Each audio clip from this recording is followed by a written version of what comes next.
کیا اب جانتے ہیں کہ تاخن اسلام کا وہ کون سا واقعہ ہے جس نے حق اور باطل کے درمیان ہمیشہ کے لیے ایک لکیر کھینچ دی؟ آخر کربلا کی تپتی ہوئی ریت پر ایسا کیا ہوا کہ آج بھی کروڑوں آنکھیں اشکبار ہو جاتی ہے؟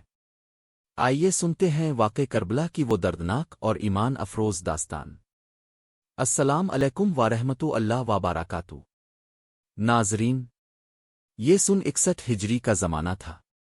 اسلامی دنیا پر یزید کی حکومت قائم ہو چکی تھی۔ ہر طرف سے لوگوں پر دباؤ ڈالا جا رہا تھا کہ وہ یزید کی بیعت کریں، مگر نبی کریم کے نواسے حضرت امام حسین نے ظلم اور ناانصافی کے سامنے سر جھکانے سے انکار کر دیا۔ امام حسین نے فرمایا، میں اصلاح امت محمد کے لیے نکلا ہوں۔ میں نیکی کا حکم دینا اور برائی سے روکنا چاہتا ہوں۔ یہ صرف اقتدار کا معاملہ نہیں تھا، بلکہ حق اور باطل، انصاف اور ظلم کے درمیان ایک عظیم امتحان تھا۔ جب مدینہ کا ماحول سازگار نہ رہا تو امام حسین اپنے اہل بیت اور جانثار ساتھیوں کے ساتھ مکہ مکرمہ تشریف لے گئے۔ اسی دوران عراق کے شہر کوفہ سے ہزاروں خطوط آئے جن میں لوگوں نے امام حسین کو دعوت دی کہ وہ وہاں تشریف لائیں اور حق کی قیادت کریں۔ امام حسین نے اللہ پر بھروسہ کرتے ہوئے سفر کا ارادہ فرمایا، لیکن انہیں یہ معلوم نہ تھا کہ آگے ایک ایسی سرزمین ان کی منتظر ہے جس کا نام کربلا ہے، جہاں حق کی خاطر ایسی قربانی پیش ہوگی کہ رہتی دنیا تک اس کی مثال دی جائے گی۔ امام حسین کو کوفہ سے ہزاروں خطوط موصول ہوئے تھے۔ لوگوں نے لکھا، اے نواس رسول، ہمارے پاس آئیے، ہم آپ کا ساتھ دیں گے اور حق کا پرچم بلند کریں گے۔ امام حسین نے پہلے اپنے چچا زاد بھائی حضرت مسلم بن عقل کو کوفہ بھیجا تاکہ حالات کا جائزہ لیا جا سکے۔ ابتدا میں ہزاروں لوگوں نے ان کے ہاتھ پر بیعت کی، لیکن جب یزید کے گورنر نے سختی شروع کی تو اکثر لوگ پیچھے ہٹ گئے۔ حضرت مسلم بن عقل تنہا رہ گئے اور آخرکار شہید کر دیے گئے۔ ادھر امام حسین اپنے اہل بیت اور وفادار ساتھیوں کے ساتھ سفر جاری رکھے ہوئے تھے۔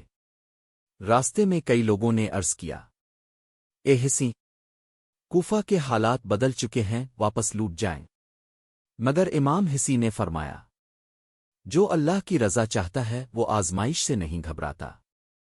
پھر وہ دن آیا جب امام حسین کا قافلہ ایک سنسان اور تپتی ہوئی سرزمین پر پہنچا۔ آپ نے پوچھا، اس جگہ کا نام کیا ہے؟ لوگوں نے جواب دیا، کربلا۔ یہ نام سنتے ہی امام حسین کی آنکھیں نم ہو گئیں۔ آپ نے فرمایا، یہی وہ سرزمین ہے جہاں ہمارے قافلے کو اترنا ہے۔ 2 محرم 61 ہجری کو امام حسین کا قافلہ کربلا میں ٹھہر گیا۔ لیکن ناظرین، ابھی آزمائش کا آغاز ہوا تھا۔ دشمن کی فوج بڑھتی جا رہی تھی اور چند ہی دنوں میں ایک ایسا حکم جاری ہونے والا تھا جس سے خیموں میں موجود بچوں کی پیاس قیامت بن جائے گی۔ کربلا کی سرزمین پر امام حسین کا قافلہ ٹھہر چکا تھا۔ دوسری طرف یزید کی فوج کی تعداد بڑھتی جا رہی تھی۔ چند دن بعد ایک سخت فیصلہ کیا گیا کہ دریائے فرات سے امام حسین کے قافلے کی پانی تک رسائی روک دی جائے۔ خیموں میں عورتیں، بچے اور بزرگ موجود تھے۔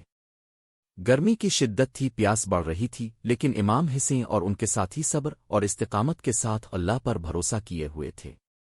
ہر گزرتا دن آزمائش کو مزید سخت کر رہا تھا۔ ناظرین، کربلا ہمیں یہ سبق دیتی ہے کہ مشکل حالات میں بھی حق کا راستہ نہیں چھوڑنا چاہیے۔ امام حسین کے ساتھیوں نے وفا کی ایسی مثال قائم کی کہ تاریخ آج بھی انہیں عزت اور احترام سے یاد کرتی ہے۔ کسی نے اپنے امام کا ساتھ نہ چھوڑا، کسی نے خوف کو اپنے دل میں جگہ نہ دی۔ راتیں عبادت میں گزرتی، دعائیں ہوتی اور ہر شخص جانتا تھا کہ آنے والا وقت بہت کڑا ہے۔ لیکن اس کے باوجود خیموں میں مایوسی نہیں تھی، بلکہ اللہ کی رضا پر کامل یقین تھا۔ ناظرین، اب عاشورہ کی رات قریب آ رہی تھی، وہ رات جس کے بعد تاریخ کا ایک عظیم باب رقم ہونے والا تھا۔ 9 محرم کی شام ڈھل چکی تھی۔ کربلا کی تپتی ہوئی ریت پر ایک عجیب خاموشی چھائی ہوئی تھی۔ یہ وہ رات تھی جس کے بعد تاریخ کا سب سے دردناک دن طلوع ہونے والا تھا۔ امام حسین نے اپنے تمام ساتھیوں کو جمع کیا اور فرمایا، میں اپنے ساتھیوں سے زیادہ وفادار اور بہتر ساتھی نہیں جانتا۔ دشمن مجھ سے ہے، تم چاہو تو رات کی تاریکی میں چلے جاؤ، میں تمہیں اجازت دیتا ہوں۔ یہ سن کر ہر طرف خاموشی چھا گئی۔ پھر ایک جانثار ساتھی کھڑے ہوئے اور عرض کیا، اے فرزندن رسول، ہم آپ کو کبھی تنہا نہیں چھوڑیں گے۔ اگر ہمیں بار بار زندگی ملے اور ہر بار اب پر قربان ہونا پڑے تو ہم پیچھے نہیں ہٹیں گے۔ تمام ساتھیوں نے اسی عزم کا اظہار کیا۔ اس رات خیموں میں عبادت کی صدائیں گونجتی رہیں۔ کوئی قرآن کی تلاوت کر رہا تھا، کوئی سجدے میں گڑ گڑا رہا تھا، اور کوئی اللہ سے اپنی قربانی قبول ہونے کی دعا مانگ رہا تھا۔ دوسری طرف دشمن کی فوج ہزاروں کی تعداد میں موجود تھی۔ لیکن ناظرین، حق کی طاقت تعداد سے نہیں ایمان سے ہوتی ہے۔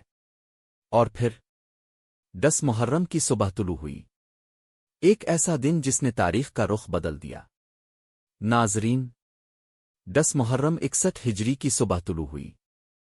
کربلا کی سرزمین گواہ تھی کہ آج حق اور باطل کے درمیان ایک ایسا مرکہ ہونے والا ہے جسے دنیا کبھی فراموش نہیں کر سکے گی۔ امام حسین نے نماز فجر ادا کی، اللہ تعالیٰ کی بارگاہ میں دعا کی اور اپنے ساتھیوں کو صبر اور استقامت کی تلقین فرمائی۔ پھر ایک ایک کر کے جانثار ساتھی میدان میں اترنے لگے۔ ہر شخص کی زبان پر ایک ہی بات تھی، ہم حق کا ساتھ نہیں چھوڑیں گے۔ وفا کی ایسی مثالیں قائم ہوئیں کہ تاریخ آج بھی ان کا ذکر عقیدت سے کرتی ہے۔ امام حسین کے اہل بیت اور ساتھیوں نے بے مثال بہادری اور صبر کا مظاہرہ کیا۔ مگر ناظرین، آزمائش کی گھڑی مسلسل سخت ہوتی جا رہی تھی۔ امام حسین آخر تک لوگوں کو حق، انصاف اور اللہ کے خوف کی نصیحت کرتے رہے، لیکن حالات نہ بدلے۔ آخرکار وہ لمحہ آیا جب امام حسین نے بھی عظیم قربانی پیش کی۔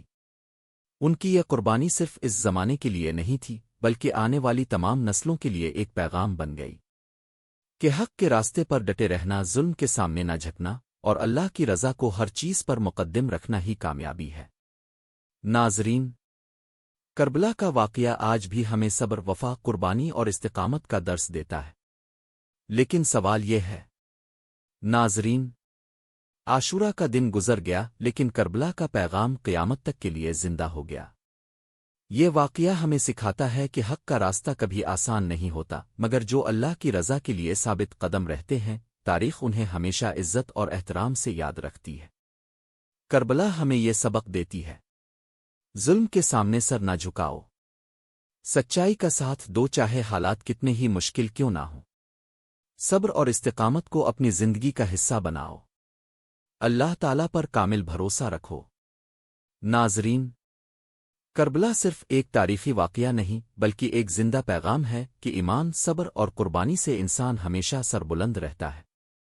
اے اللہ، ہمیں حق کو پہچانے اور اس پر عمل کرنے کی توفیق عطا فرما۔ ہمیں صبر، استقامت اور دین اسلام سے سچی محبت نصیب فرما۔ اے اللہ، امت مسلمہ پر رحم فرما، ہمارے والدین کی مغفرت فرما، ہمارے گناہوں کو معاف فرما اور ہمیں نیک اعمال کی توفیق عطا فرما۔ اے اللہ، ہمیں دنیا و آخرت کی بھلائیاں عطا فرما اور اپنے محبوب کے صدقے ہماری جائز دعاؤں کو قبول فرما۔ آمین رب العالمین۔ اگر آپ کو واقع کربلا کا یہ بیان پسند آیا ہو تو ویڈیو کو لائک کریں، زیادہ سے زیادہ شیئر کریں اور ہمارے چینل ملتان یعنی اولیاء ملتان کو ضرور سبسکرائب کریں۔ بیل آئیکن کو بھی دبا دیں تاکہ اولیاء کرام اسلامی تاریخ اور ایمان افروز واقعات پر نئی ویڈیوز اب تک سب سے پہلے پہنچ سکیں۔ السلام علیکم ورحمۃ اللہ وبرکاتہ۔